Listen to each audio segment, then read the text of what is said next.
Masih bersama kami di Presisi Siang. Dalam rangka cipta kondisi aman dan damai, Kapolres Banyuasin memimpin upacara sertijab Kasat Lantas dan penetapan Kasiwas Polres Banyuasin yang berlangsung di Aula Sandika Satyawada, Polres Banyuasin. Dan berikut laporan Brigadir Tias, reporter Bit Humas Polda Sumsel. Baik pemirsa Polri TV, salam presisi. Pemirsa, saat ini Kapolres Banyuasin, AKBP Rudi Prastowo memimpin langsung kegiatan upacara serah terima jabatan Kasat Lantas dan Kasiwas Polres Banyuasin, di mana kegiatan saat ini digelar langsung di Aula Sandika Satyawada, Polres Banyuasin. Polres Banyuasin menggelar acara serah terima jabatan Kasat Lantas dan penetapan Kasiwas yang berlangsung di Aula Sandika Satyawada, Polres Banyuasin dan dipimpin langsung oleh Kapolres Banyuasin, AKBP Rudi Prastowo. Dalam kegiatan tersebut, jabatan Kepala Satuan Lalu Lintas atau Kasat Lantas Polres Banyuasin yang sebelumnya dijabat oleh AKP Bambang diserahkan kepada AKP Herman.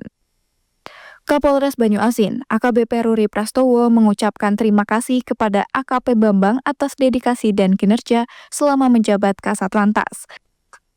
Dan juga menyampaikan pesan kepada Kasat Lantas baru AKP Herman agar dapat terus meningkatkan pelayanan masyarakat, terutama dalam hal pengaturan lalu lintas dan penegakan hukum yang lebih humanis. Selain sertijab Kasat Lantas, pada acara yang sama juga dilakukan penetapan AKP Sarwudi sebagai Kepala Subbagian Pengawasan atau Kasiwas Polres Banyuasin. Penetapan ini bertujuan untuk memperkuat pengawasan internal di lingkungan Polres Banyuasin guna memastikan kedisiplinan dan kinerja anggota Polri berjalan sesuai dengan aturan yang ada. Wakapolda Kaltim, Brigjen Pol Sabilul Alif, menyambut dengan bangga kedatangan Bribda Gabriel Simorangkir di Mapolda Kalimantan Timur. Bribda Gabriel merupakan salah satu personel Polres Kutai Timur yang telah berhasil meraih medali emas dalam ajang pertandingan Asian Police Open Taekwondo Championship 2024. Bribda Gabriel Simorangkir merupakan personel Polres Kutai Timur yang telah berhasil meraih medali emas dalam ajang pertandingan Asian Police Open Taekwondo Championship 2024 yang berlangsung di Quang Ninh, Vietnam yang digelar dari 6 hingga 9 Desember 2024. Dalam hal ini, Wakapolda Kaltim Brigjen Pol Sabilul Arif menyambut kedatangan Bribda Gabriel dan tim di Mapolda Kaltim dengan rasa bangga sekaligus menyampaikan ucapan terima kasih dan apresiasi atas raihan Bribda Gabriel yang telah berhasil mendapatkan medali emas dalam 3 kategori. Bagaimana pertandingan selama event di sana? Berapa hari atau berapa lama? Lawan kamu dari negara mana saja? Terus apa kiat-kiat kamu untuk bisa mendapat piala emas ini? Dan ini sangat membanggakan dan ini sangat membahagiakan dan ini menjadi kebanggaan institusi Polri, ya.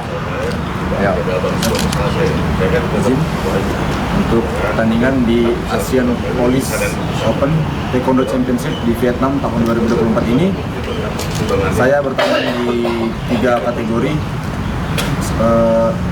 Dan saya bertanding di kelas seni. Yang pertama individual, saya mendapatkan medali emas. Kelas pair atau pasangan dengan putra putri, saya juga mendapatkan emas.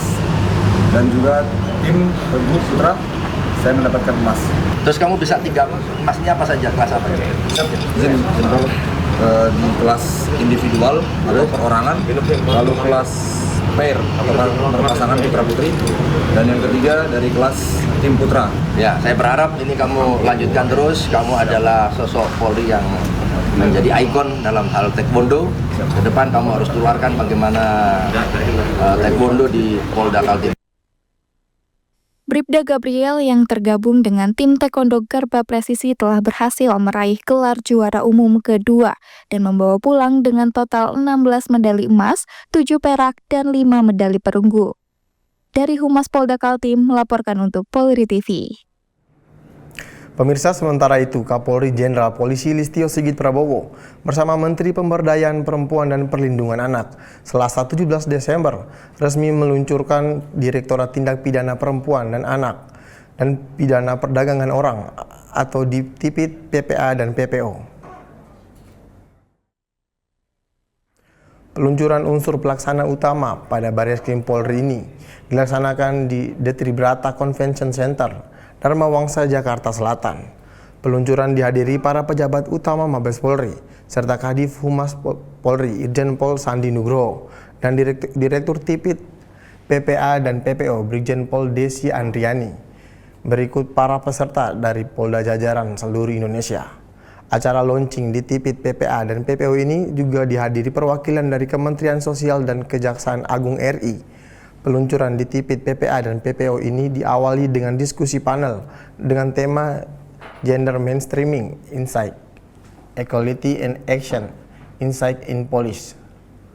Diskusi ini membahas strategi untuk mewujudkan kesetaraan dan keadilan gender dengan integrasikan perspektif kesetaraan gender di dalam semua proses kebijakan.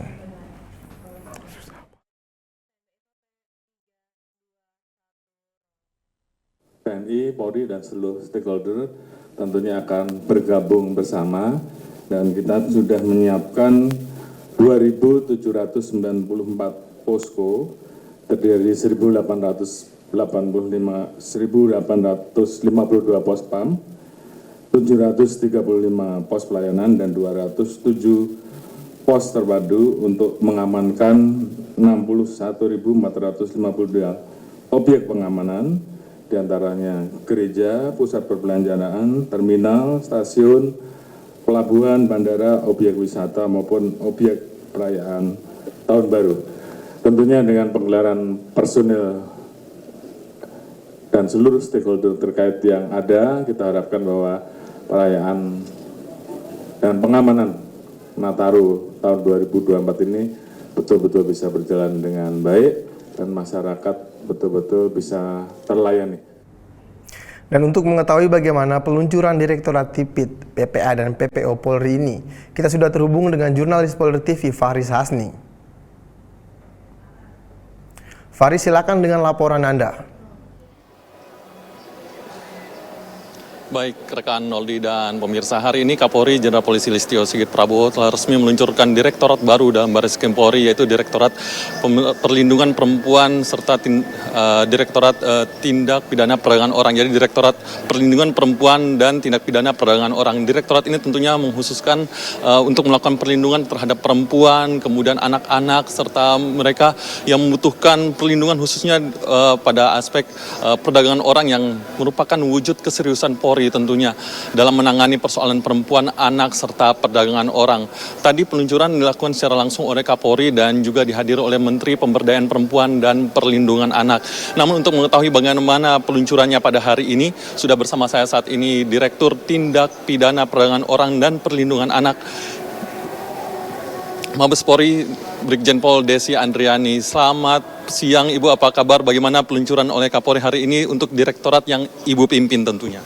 Alhamdulillah, hari ini telah dilaksanakan peluncuran oleh Bapak Kapolri dan Menteri Pemberdayaan Perempuan dan Perlindungan Anak Republik Indonesia terkait dengan direktorat baru di Barreskrim Polri, yaitu Direktorat Tindak Pidana Pelindungan Perempuan dan Anak dan Pemberantasan Perdagangan Orang Barreskrim Polri, di mana ini direktorat baru ini disahkan dengan Peraturan Kepolisian Negara Republik Indonesia Nomor 13 Tahun 2024 tanggal 17 Oktober 2024. Jadi cukup terhitung baru ya, belum sampai 2 bulan. Namun fungsi ini telah dilaksanakan sejak tahun 2007 dengan adanya unit PPA dari tingkat Polda sampai Polres jajaran. Ibu bisa dijelaskan direktorat yang Ibu pimpin saat ini itu direktorat apa, Bu? Bisa lebih detail? Oke, baik. Sesuai dengan struktur yang ada dari Direktorat Tindak Pidana PPA dan PPO ini terdiri dari 3 subdit ya, ada 3 kasubdit. Yang subdit 1 bicara tentang perlindungan perempuan dan kelompok rentan lainnya. Kedua terkait dengan perlindungan anak, dan subdit 3 terkait dengan tindak pidana perdagangan orang. Tadi Bu, jadi direktorat yang Ibu pimpin ini tidak hanya menangani persoalan, tapi juga memberikan advokasi ya Bu ya? Betul Mas, khusus untuk tingkat Mabes Polri, saat ini kan baru ada di tingkat Mabes Polri ya. Semoga segera ke depan mendapatkan pengesahan dan terbentuk di tingkat Polda dan Polres jajaran. Tentunya di tingkat Mabes Polri tidak hanya kita berbicara tentang penyelesaian perkara, juga akan memberikan sebuah asistensi dan advokasi untuk kasus-kasus yang terjadi di tingkat Polda dan Polres jajaran. Baik, Ibu Desi, terima kasih banyak. Dan rekan Noldi dan pemirsa, itu dia tadi wawancara saya langsung dengan Sang Nakoda Direktorat Tipit PPA dan PPU Baris Krim Polri, Brigjen Pol Desi Andriani. Kita pun berharap bahwa kehadiran direktorat ini mewujudkan kehadiran Polri tentunya sesuai dengan apa yang menjadi poin astacita yang dijelaskan oleh Kapolri tadi, bahwa kehadiran direktorat ini untuk menindaklanjuti kegelisahan di masyarakat bahwa Polri hadir untuk memberikan perlindungan pada perempuan dan anak, dan tidak terkecuali juga terkait dengan tindak pidana perdagangan orang. Untuk saat ini proses diskusi masih berlangsung. Ada diskusi panel juga yang dilaksanakan di mana para anggota dari direktorat ini akan berdiskusi bersama dengan pihak-pihak terkait perempuan, perlindungan perempuan dan anak, mereka para pemerhati, para pakar, untuk menyatukan apa yang menjadi poin pikir bersama dalam mendirikan atau dalam menjalankan direktorat ini ke depan. Kita berharap direktorat ini dapat sukses untuk menjalankan tugas-tugasnya ke depan. Rekan Noldi, kembali kepada Anda di studio, serahkan. Terima kasih Faris Hasni atas laporan Anda. Selamat kembali bertugas. Tetaplah bersama kami, Presisi Siang akan segera kembali.